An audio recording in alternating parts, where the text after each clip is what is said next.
Goeiedag geliefdes, ek hoop dit gaan uitstekend met jou. Kyk, daar's min dinge so kosbaar soos om na iets uit te kan sien, nee. 'n kind tel die slaapies af voor sy verjaarsdag of voor Kersfees, nee. 'n Gesin sien so uit na vakansie en vriende tel dikwels die dae af tot hulle mekaar weer sien. Jy sien, die wagtyd is dikwels gevul met verwagting. Nou, dis interessant dat die Bybel ook so oor die nagmaal praat. Ek weet nie of jy dit weet nie, maar kyk gou wat sê Paulus vir ons 1 Korintiërs 11 vers 26. Elke keer as julle van hierdie brood eet en uit die beker drink, verkondig julle die dood van die Here totdat hy kom. Daardie laaste woorde is vir my so besonder. Dit sê totdat hy kom.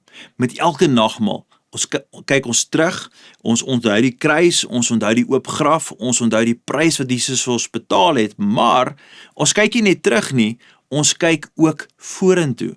Ons onthou dat hierdie wêreld nie ons eindbestemming is nie, want ons verlosser leef, hy regeer en eendag, en dis die belofte, en ek hoop hierdie belofte is vir jou deel van jou verwondering as jy dink aan Jesus en die nagmaal, eendag sal hy weer terugkom.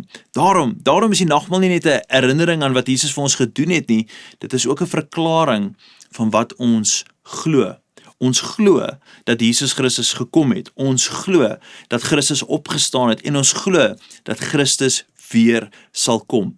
Elke keer wanneer ons aan die Here se tafel aansit, sê ons eintlik, Here Jesus, ons het U nie vergeet nie, en ons sien ook uit na die dag wanneer ons vir altyd by U sal wees. Jy sien, geliefde, daai is die hoop van ons toekomstige verwagting. Dit is waarom die Here se tafel altyd met hoop gevul is. Want die kruis van Christus was nooit die einde nie. Dit was nie die einde van die verhaal nie. Die opstanding was nie die einde van die verhaal wat die Here vir ons geskryf het nie. Jesus skryf steeds die verhaal, en daai verhaal is die verhaal van sy kerk. Ek en jy vandag hier op aarde, en eendag gaan hy terugkom om sy kinders, sy kerk, huis te neem saam met hom.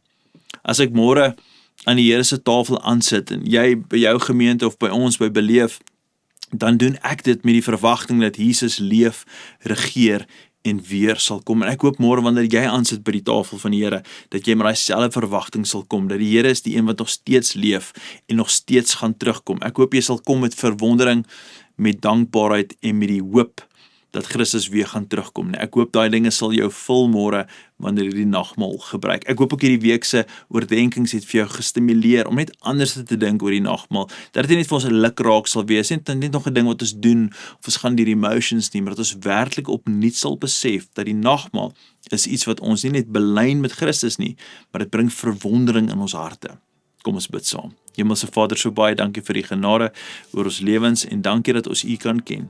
Dankie wanneer ons hierdie week terugdink oor die week se oordenkings, ons dink oor wat nagmaal vir ons beteken. Môre, waar meeste kerke reg oor die wêreld gaan stil staan rondom die nagmaaltafel, die tafel van die Here, bid ek, Here, dat ons harte sal vul met absolute verwondering. Dankie dat ons kan terugkyk, maar ook vorentoe kyk en besef dat die nagmaal is iets absoluut besonders. Ons loof U, ons eer U en ons sê vir U dankie. Amen en amen.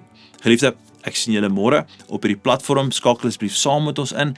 As jy die boodskap, ek gaan môre 'n hele boodskap preek oor die nagmaal en wat dit alles vir ons beteken, meer as wat ek net hierdie week gedeel het oor die oordenkings. Ek hoop om jou daar te sien. Gaan in vrede. Totsiens.